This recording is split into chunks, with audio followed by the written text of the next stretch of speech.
The Champions League final is almost upon us, and what a match it will be. Borussia Dortmund and Real Madrid make up the final, which will be hosted at the iconic Wembley Stadium on June 1st. Both teams have had very different runs in this season's tournament, and now it is all down to one match to be crowned the champions of Europe. With Real Madrid being the heavy favourites for this match, it is up to Dortmund to spoil the party in their search for their first Champions League title since 1997. Today, we take a brief look at how both teams got to the final, as well as what we can expect from the last Champions League final that will follow the regular format before next year's changes are implemented. Let's see what this year's biggest club match has in store for us.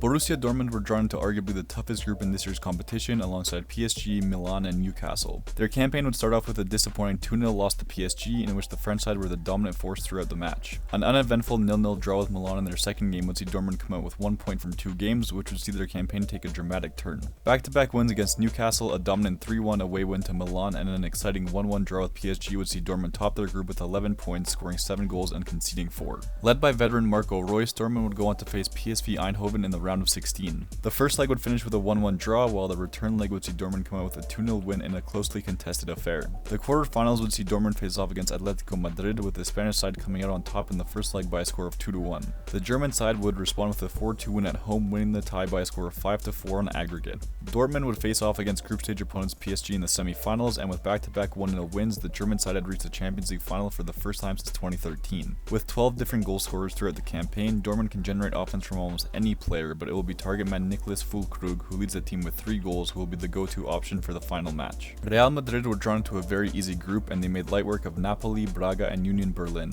Apart from match they won against Union Berlin, which saw Madrid win the game with a Bellingham goal late into stoppage time, it was smooth sailing for Real Madrid, who got 6 wins from 6 games, scoring 16 goals and conceding 7. The round of 16 would see Madrid go up against RB Leipzig, and while the German side gave it their all, Madrid would come out with a 2-1 win on aggregate. Madrid's quarterfinal matchup would see them face Manchester City, and after a thrilling 3-3 draw in the first leg, the return fixture would end 1-1 after 120 minutes. With City missing 2 of their 5 penalties, it would be Madrid who would come out on top in the penalty shootout. Bayern Munich would be their opponents in the semi-finals, which would see an epic first and second leg finish with Madrid winning 4-3 on aggregate, despite some controversy regarding the officiating in the second leg. With Vinicius, Rodrigo, and Joselu scoring 5 goals each in this year's campaign, Madrid's attack is nearly unstoppable, which will make for a highly exciting final game. With Thibaut Courtois possibly making a return just in time for the final, Madrid have plenty of options at each position on the pitch and will be bringing a star-studded lineup to Wembley.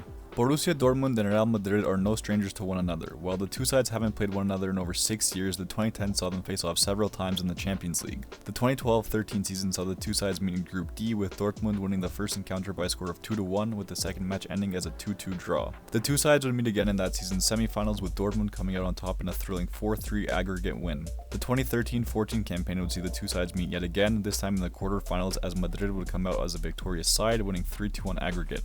Their next encounter would be in Group F of the 2016-17 season, where both matches would end with a 2-2 scoreline after 2 very exciting games. Finally, the 2017-18 season would see Madrid win both matches against Dortmund in Group H, winning by scorelines of 3-1 and 3-2. Overall, Madrid has a slight advantage in the head-to-head stats over Dortmund, with 4 wins going to the Spanish side, 3 wins going to the German side, and 3 draws going to both teams. Dortmund have managed 17 goals across those 10 games, while Madrid have managed 19 goals, meaning that if history repeats itself, we should be in for a high-scoring final game.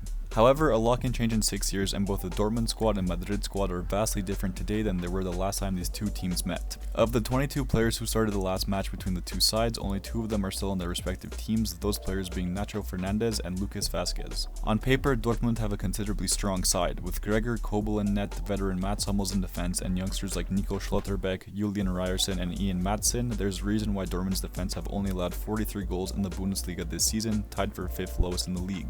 Questions may be asked of their midfield, with Emre Can, Julian Brandt, and Marcel Sabitzer as the primary midfielders. However, depending on where Marco Reus plays on the pitch, he's always guaranteed to put in a spectacular performance, and he's more than capable of leading this team to victory. Dortmund's attack is the star of the show, with a rejuvenated Jadon Sancho capable of putting on a world-class performance, Nicholas Füllkrug proving that he can be a scoring threat, and Karim Adeyemi providing additional support. Alongside the front three, Sebastian Haller, Daniel Malen, and Youssoufa Moukoko are all great options coming off the bench if Edin Terzic decides to do so. Depending on the starting lineup, Dortmund have all the necessary tools they need to win this game, but what stands in their way will be their biggest test yet. It is no surprise that Real Madrid are the best team in the world, and all it takes is one look at their squad to realize that. From Vinicius to Rodrigo to Bellingham to Cruz to Valverde to Rudiger and Carvajal, Madrid have world-class talent in every position on the field regardless of age. The biggest question mark for this team is what they do with their goalkeeper situation. Thibaut Courtois has been out with a knee injury for 268 days. His absence paved the way for backup goalkeeper Andre Lunin, who has stepped up immensely in the Belgian's absence. In 20 La Liga appearances, Lunin has conceded just 13 goals and kept 10 clean sheets. In all competitions, so 30 games in total, Lunin has conceded 28 goals and kept 12 clean sheets, which is a very reasonable record.